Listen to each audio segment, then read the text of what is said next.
नमस्कार, राजस्थान समाचार में आप सभी का स्वागत है। मैं हूं आपके साथ प्रज्ञा मिश्रा। बुलेटिन की शुरुआत करेंगे, लेकिन सबसे पहले बात कर लेते हैं इस वक्त की एक बड़ी खबर से। मुख्यमंत्री के काफिले के वाहन से बड़ा हादसा। सीएम भजनलाल शर्मा ने दिखाई संवेदनशीलता। सीएम ने घायल को अपनी गाड़ी में बिठाकर खुद स्ट्रेचर पर लेकर गए। भजनलाल शर्मा ने सीएम ट्रैफिक रोकने के लिए किया गया इनकार। वहीं मुख्यमंत्री भजनलाल शर्मा के काफिले में तैनात एक गाड़ी हादसे का शिकार हो गई। आपको बता दें, काफिले की एक पलटी जो है वो खा गई, जिसमें से सवार जवान घायल हो गए। इस पर मुख्यमंत्री भजनलाल शर्मा खुद पायलट गाड़ी में मौजूद रहे। जवानों को महात्मा गांधी हॉस्पिटल लेकर गए। बताया जा रहा है कि यह हादसा एनआरआई सर्किल के पास हुआ है। पुलिस प्रशासन इस हादसे की जांच पड़ताल में जुट गई है। तो आपको बता दें, सीएम भजनलाल शर्मा में तैनात काफिले में एक वाहन का जो है वो हादसा का शिकार हो गया है। सीएम ने घायल को खुद अपनी गाड़ी में बिठाया और उसे हॉस्पिटल लेकर गए। तो सीएम भजनलाल शर्मा ने दिखाई संवेदनशीलता, घायल को खुद की गाड़ी में बिठाकर अस्पताल लेकर गए। तो सीएम के काफिले में एक बड़ा हादसा हो गया। तैनात जो घायल है उसे अस्पताल में भर्ती करा दिया गया है। तो मुख्यमंत्री के काफिले के वाहन से एक बड़ा हादसा हो गया है। सीएम ने खुद संवेदनशीलता दिखाते हुए घायल को अस्पताल में भर्ती करा दिया गया। वहीं इस मामले में प्रशासन जो है पूरी तरह से जांच पड़ताल में जुटा हुआ है। तो सीएम के काफिले में एक बड़ा हादसा हो गया। हादसे में शिकार व्यक्ति को सीएम ने अस्पताल में भर्ती करा दिया है। बता दें कि सीएम खुद काफिले से उतरकर उस घायल को अस्पताल लेकर गए। वहीं प्रशासन जो है इस हादसे की जांच पड़ताल में जुटा हुआ है। तो सीएम के काफिले में एक बड़ा हादसा हो गया। हादसे में एक व्यक्ति जो है वो घायल हो गया है। घायल को अस्पताल में भर्ती करा दिया गया है। सीएम ने घायल को खुद अपनी गाड़ी में बिठाया और उसे अस्पताल में भर्ती कराया। तो सीएम भजनलाल शर्मा ने संवेदनशीलता दिखाते हुए घायल को अस्पताल में भर्ती करा दिया है। बता दें कि ये पूरा हादसा जो है वो एनआरआई सर्किल के पास हुआ है। जवानों को महात्मा गांधी हॉस्पिटल लेकर सीएम गए थे। तो हादसा जो है एनआरआई सर्किल के पास हुआ है। पुलिस प्रशासन जो है इस हादसे की जांच में जुटा हुआ है। तस्वीरों के माध्यम से आप देख सकते हैं कि कैसे ये बड़ा हादसा हो गया। हादसे में जो जवान घायल हुए हैं उन्हें अस्पताल में भर्ती करा दिया गया है। सीएम खुद अपनी गाड़ी में बैठाकर उन्हें अस्पताल में भर्ती कराए। तो सीएम भजनलाल शर्मा की काफिले में तैनात एक जवान जो है वो हादसे का शिकार हो गया है। बताया जा रहा है कि ये पूरा हादसा जो है एनआरआई सर्किल के पास हुआ है। पुलिस प्रशासन जो है उस हादसे की जांच पड़ताल में जुटा हुआ है।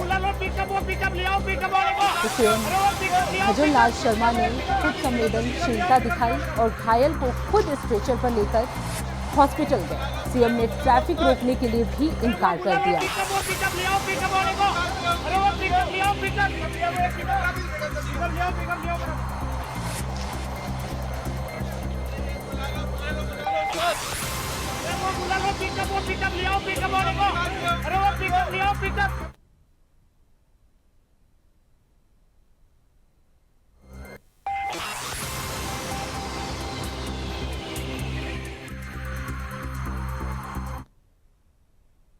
रुक करते हैं अगली खबर की। मुख्यमंत्री Bhajanlal Sharma rising Rajasthan global investment summit के तीसरे दिन शामिल हुए और यहां एक प्रदर्शनी का दौरा भी किया।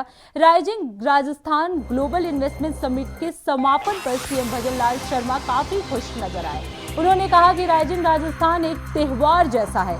यहां आए निवेशकों का उत्साह हमने हौसला बढ़ा हुआ देखा। अब वो दिन दूर नहीं है जब एंटरप्रेन्योरशिप और ऊर्जा के शिखर को छूने में राजस्थान जो है वो कामयाब होगा।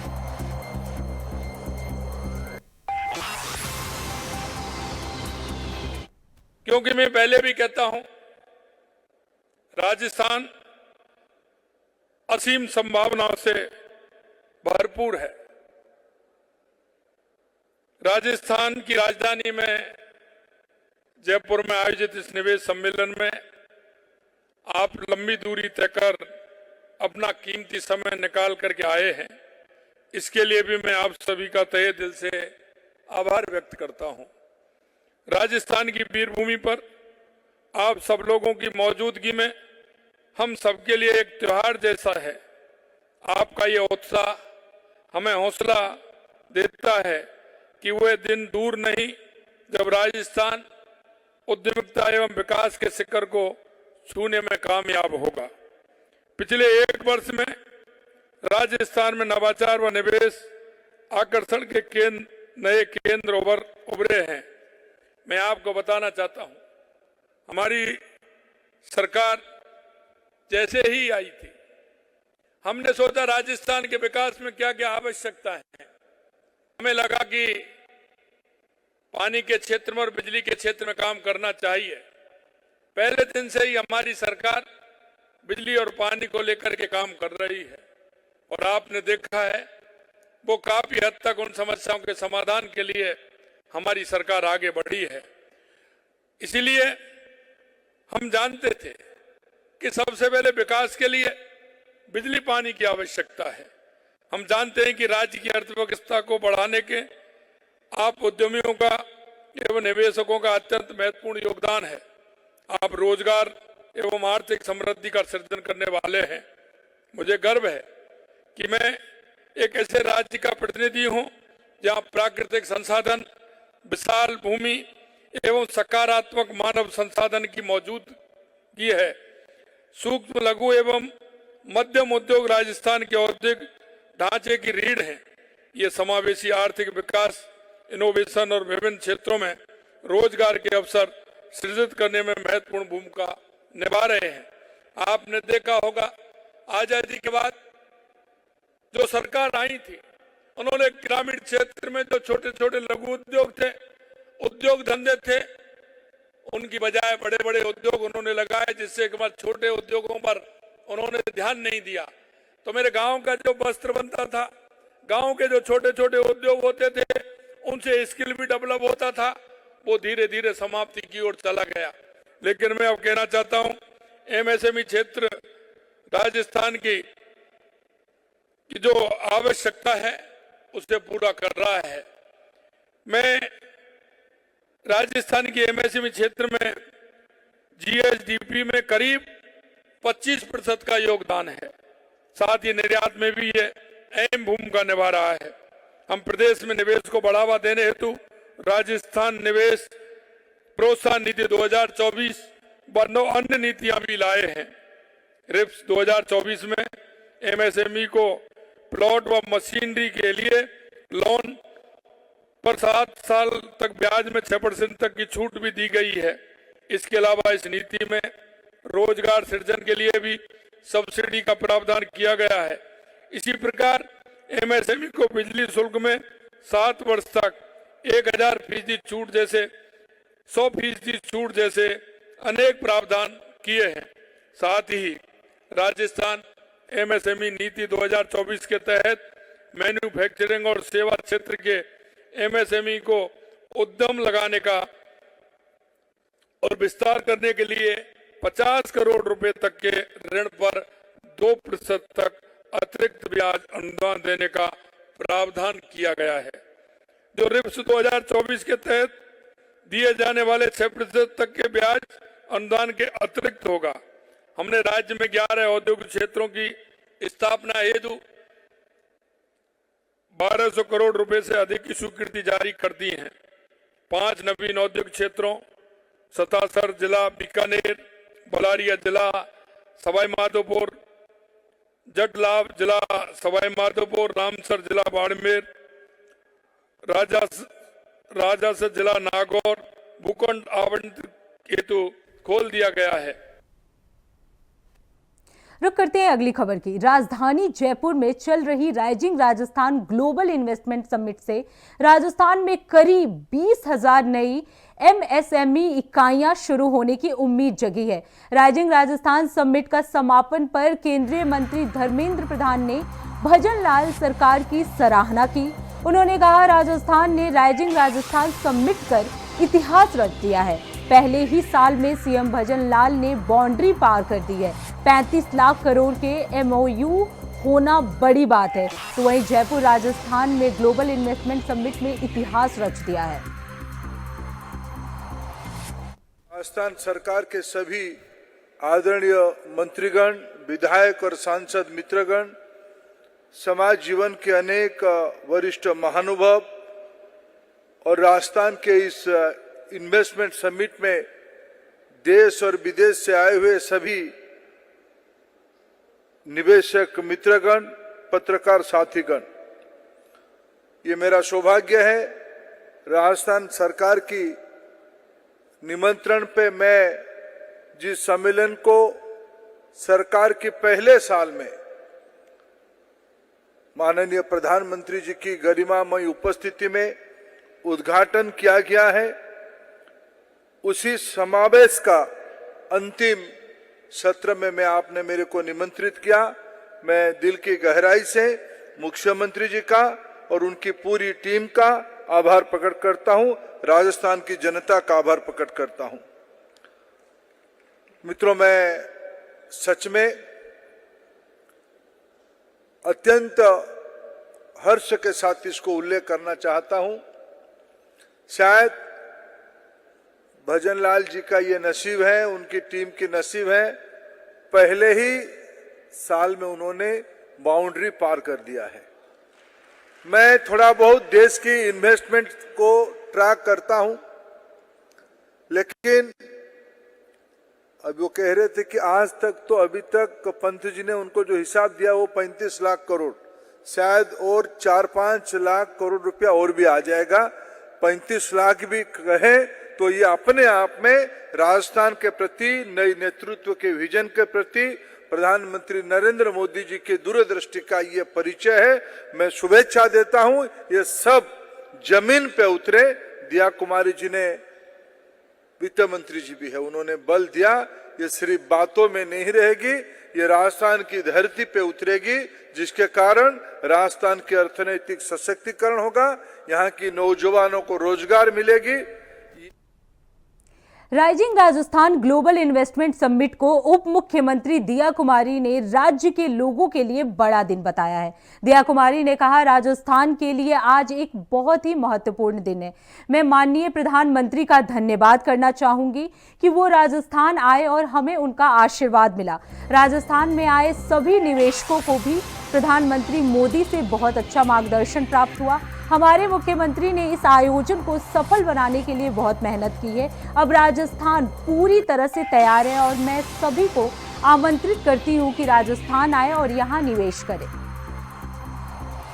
प्रधानमंत्री जी के उद्बोधन के बाद टीम राजस्थान में एक नई ऊर्जा आ गई है, नए जोश के साथ काम करने का एक हम सभी को अब एक दिशा मिल गई है। मैं हमारे माननीय मुख्यमंत्री जी का बहुत बहुत धन्यवाद भी दूंगी, उनको बधाई भी दूंगी कि आपने जैसे राजस्थान को एक विजन दिया है, एक राजस्थान को, ऐसा राजस्थान जो टूरिज्म के लिए तो जाना जाता था लेकिन इंडस्ट्री के लिए नहीं जाना जाता था। आपने ये जो समिट की है, ये ऐसी ग्लोबल समिट है, निश्चित रूप से ऐसा ग्लोबल समिट राजस्थान में इससे पहले कभी नहीं। मैं आपको बहुत बहुत बधाई दूंगी, धन्यवाद दूंगी कि आपके नेतृत्व में राजस्थान आगे बढ़ेगा और निश्चित रूप से एक विकसित राजस्थान बनेगा। राइजिंग राजस्थान में भाग लेने वालों को उप मुख्यमंत्री प्रेमचंद बैरवा ने समापन पर सभी को धन्यवाद दिया। उन्होंने कहा कि पीएम मोदी के मार्गदर्शन के बिना ये कार्यक्रम करना असंभव था। सभी 7,000 डेलीगेट्स को सरकार की तरफ से राजस्थान पधारने के लिए हार्दिक धन्यवाद।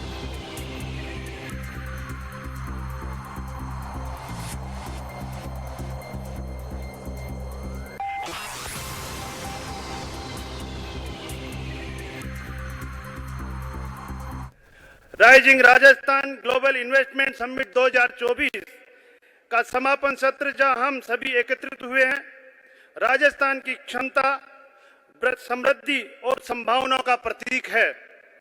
ये मेरा सौभाग्य है कि मुझे इस आयोजन के लिए आप सभी को धन्यवाद ज्ञापित करने का अवसर प्राप्त हुआ है, जिन्होंने इस आयोजन को सफल बनाया है। ये समिट राजस्थान के आर्थिक, सामाजिक और सांस्कृतिक विकास के लिए एक महत्वपूर्ण मंच साबित हुआ है। ये न केवल हमारे राज्य की उन्नति का वादा करता है, बल्कि ये एक ऐसा उदाहरण भी प्रस्तुत करता है कि कैसे सामूहिक प्रयासों के माध्यम से बड़े लक्ष्य को हासिल किया जा सकता है। इस समिट ने राजस्थान को एक नई पहचान दी है। हमारा राज्य अब न केवल देश में ही बल्कि वैश्विक निवेश के मानचित्र पर भी मजबूती से स्थापित। तो विश्व पटल पर राजस्थान की चमक, बैरवा ने इसको लेकर सभी को धन्यवाद दिया। वही इस खबर पर ज्यादा जानकारी देने के लिए हमारे साथ ज्योति गुप्ता जुड़ चुकी है। ज्योति, कैसा रहा राइजिंग राजस्थान का समिट? क्योंकि 3 दिवसीय ये कार्यक्रम था, आज उसका समापन हो गया। इसको लेकर सभी मंत्री, चाहे वो सीएम भजन लाल शर्मा हो या बैरवा जी हो या दिया कुमारी हो, सभी ने अपनी अपनी शुक्रिया अदा की, लोगों का आभार जताया। तो क्या कुछ खास रहा इस राइजिंग राजस्थान समिट में?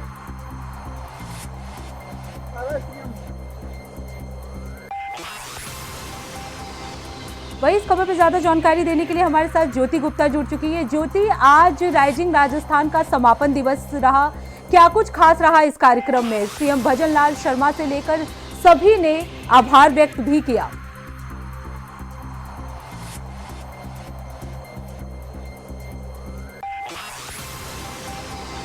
तो राइजिंग राजस्थान समिट में निवेश को लेकर बढ़ावा दिया गया है। एमयू धरातल पर उतारने के बाद रोजगार बढ़ेगा, ऐसा सीएम भजन लाल शर्मा ने भी कहा। और राइजिंग राजस्थान को आगे का रास्ता जो है राजस्थान का बढ़ता जाएगा, इसे लेकर सभी। वहीं ज्योति गुप्ता हमारे साथ दोबारा जुड़ चुकी है। ज्योति, क्या कुछ रहा आज का राइजिंग राजस्थान का समापन दिवस था और सभी मंत्रियों ने, खासकर सीएम भजन लाल शर्मा ने सभी का आभार व्यक्त किया। इसके अलावा दिया कुमारी से लेकर बैरवा जी उप मुख्यमंत्री, उन्होंने भी सभी का आभार व्यक्त किया। तो कैसा रहा राइजिंग राजस्थान का ये समिट? जी, देखे जाए तो जो आज समापन है वो काफी अच्छा रहा है। केंद्रीय मंत्री धर्मेंद्र प्रधान भी आज आए थे और उन्होंने भी भजन लाल सरकार की काफी तारीफ की है कि एक ही साल के अंदर बहुत ही सक्सेसफुल राइजिंग राजस्थान का जो समिट है वो हुआ है। और आज जो लघु उद्योग है उनको लेकर भी भजन लाल शर्मा ने अपनी संवेदनाएं जताई है कि इन जो उद्योगों में है वो काफी सालों से लोग ध्यान नहीं दे रहे। बड़े जो औद्योगिक क्षेत्र है उनकी तरफ ध्यान था, लेकिन अब करीब 20,000 इकाइयां एमएसएमई की लगाई जाएगी। बिल्कुल ज्योति, अगर बात की जाए, क्योंकि ये 3 दिवसीय राइजिंग राजस्थान समिट था, खुद प्रधानमंत्री इस समिट में शामिल हुए, उसके बाद बहुत सारे डेलीगेट्स भी वहां पहुंचे, उसके बाद आज इसका समापन दिवस था। तो किस तरह का भव्य कार्यक्रम रहा आज का? जी, आप बहुत जो जयपुर है गुलाबी नगरी वो पूरी तरह राइजिंग राजस्थान समिट में रंगी हुई नजर आई। हर तरह दिवाली का माहौल था और खासकर जेईसीसी में यूं लग रहा था कि बस देखने का समा बन रहा था। डेलीगेट्स भी अलग अलग जगह से आए हुए थे और काफी अच्छी व्यवस्थाएं वहाँ पे नजर आ रही थी। राजस्थान राइजिंग में जो राजस्थान वासी हैं उनके लिए क्या कुछ खास रहा? जी, राइजिंग राजस्थान में जो आज एमएसएमई में काफी उद्योगों के लिए ऋण में जो ब्याज की कटौती है वो भी की गई। कई उद्योगों को आज यहाँ पे बिजली कटौती और कई छोटे उद्योगों को प्रोत्साहन के लिए ऋण अधिक मात्रा में देने की भी आज मुख्यमंत्री के द्वारा घोषणा की गई है। बहुत बहुत धन्यवाद ज्योति इस खबर पे ज्यादा जानकारी देने के लिए। तो राइजिंग राजस्थान समिट का आज आखिरी दिवस था। रुक कर लेते हैं अगली खबर की। दौसा जिले में बोरवेल में गिरे 5 साल के बच्चे को बचाने का अभियान जो है आज भी जारी है। अधिकारियों ने बताया कि बीती रात बच्चे की जो हरकत थी आखिरी बार कैमरे में नजर आई थी। उनके अनुसार जिस बोरवेल में बच्चा फंसा हुआ है उसमें पाइप के जरिए ऑक्सीजन की आपूर्ति की जा रही है। अधिकारी बताए कि बोरवेल के समानांतर कई अर्थ मूवर और ट्रैक्टर की मदद से खुदाई की जा रही है ताकि एक छेद बनाया जा सके और बच्चे को बाहर निकाला जा सके।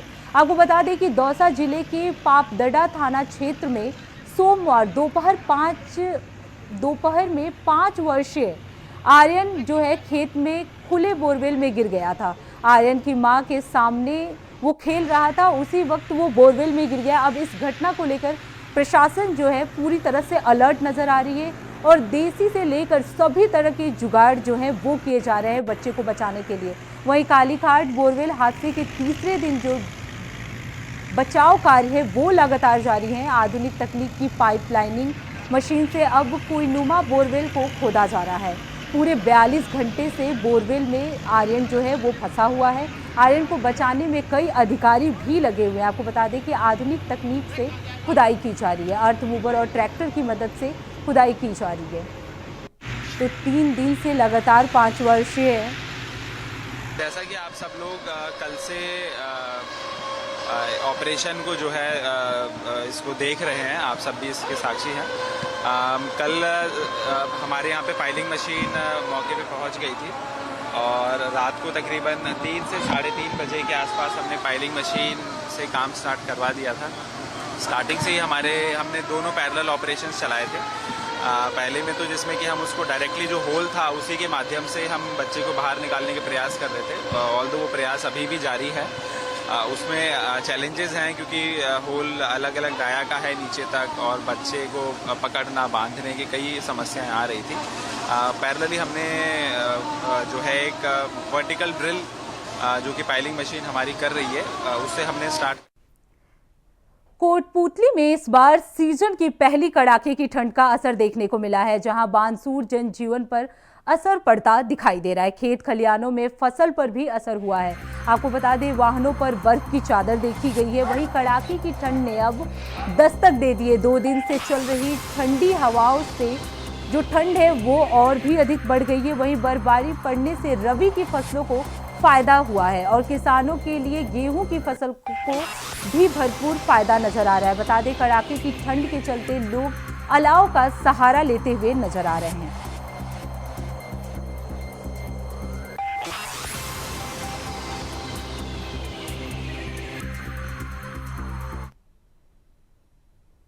खबर बागोड़ा से है, जहां आग का कहर देखने को मिला है। बता दें कि एक युवक के घर में दोपहर करीब 3 बजे अज्ञात कारणों के चलते आग लग गई, जिसमें गरीब परिवार की जिंदगी भर की कमाई आग में जलकर राख हो गई। बता दें जिसमें सोना, चांदी, अनाज के साथ काफी सामान भी जल गया।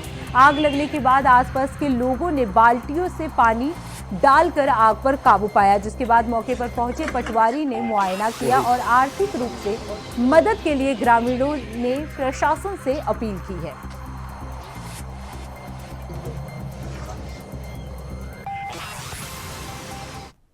खबर बारा शहर के कोतवाली थाना क्षेत्र से है, जहां सब्जी मंडी टेक निवासी युवक ने आज दोपहर घर के भीतर फांसी लगाकर आत्महत्या कर ली। युवक ने आत्महत्या करने से पहले 2 पन्ने का सुसाइड नोट भी लिखा है। सुसाइड नोट में युवक ने नगर परिषद के बारा के पूर्व सभापति कमल राठौर और उसके इशारे पर कुछ पुलिस वालों पर भी प्रताड़ित करने का आरोप लगाया है। युवक ने सुसाइड नोट में लिखा कि कमल राठौर के इशारों पर पुलिस द्वारा उसे जबरन हथियार के केस में फंसाया जा रहा है। पुलिस उसके साथ जमकर मारपीट करती थी और ये सब पूर्व सभापति कमल राठौर के इशारे पर हो रहा था। करीब 8 महीने से प्रताड़ित हो रहे युवक ने आज घर में खुदकुशी कर ली। फिलहाल मृतक युवक शुभम सक्सेना का शव जिला अस्पताल में रखवा दिया गया है, जहां उसके परिजनों और साथी बड़ी संख्या में इकट्ठे हैं। ये सभी लोग सुसाइड नोट में लिखे नामों की गिरफ्तारी की मांग कर रहे हैं। लोगों का कहना है कि जब तक आरोपी गिरफ्तार नहीं होते तब तक मृतक का शव कब्जे में नहीं रहेगा।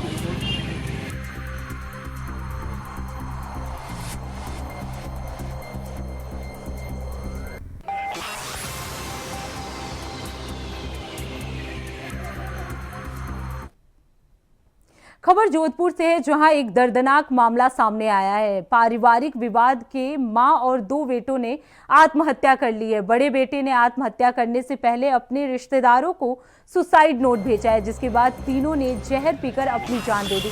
वहीं 12 साल का मौसेरा भाई घर पहुंचा तो तीनों जमीन पर पड़े हुए थे और उनके मुंह से झाग निकल रहा था। ग्रामीणों की मदद से उन्हें हॉस्पिटल ले जाया गया, जहां डॉक्टर ने उन्हें मृत घोषित कर दिया। ग्रामीणों की सूचना पर पुलिस मौके पर पहुंची और तीनों के शव को अस्पताल में भर्ती करा दिया गया।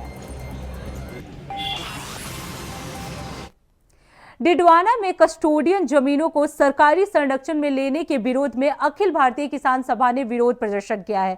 अखिल भारतीय किसान सभा ने जिला कलेक्ट्रेट पहुंचकर धरना दिया और आरोप लगाया कि सरकार का ये कदम किसानों के खिलाफ है। इस दौरान अनेक गांवों से सैकड़ों किसान साथ दिखाई दिए। किसानों ने प्रशासन के खिलाफ जमकर नारेबाजी की और किसानों को उनके खेतों से बेदखल करने का भी आरोप लगाया। साथ ही किसानों को वापस खातेदारी में पैसे भेजने की भी रिक्वेस्ट की गई है।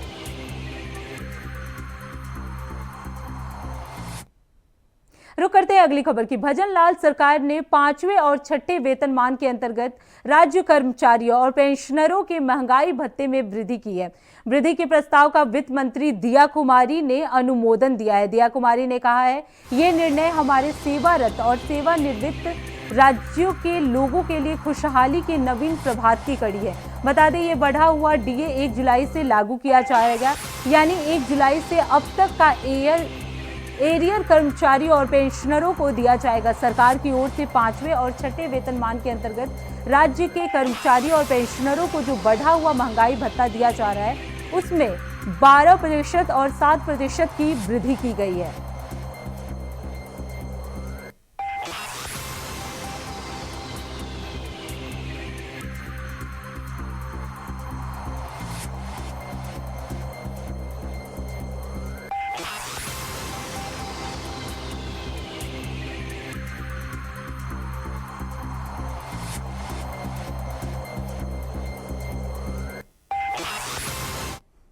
तो फिलहाल राजस्थान समाचार में इतना ही। देश दुनिया की तमाम बड़ी खबरों के लिए देखते रहिए इंडिया वॉइस। तब तक के लिए नमस्कार।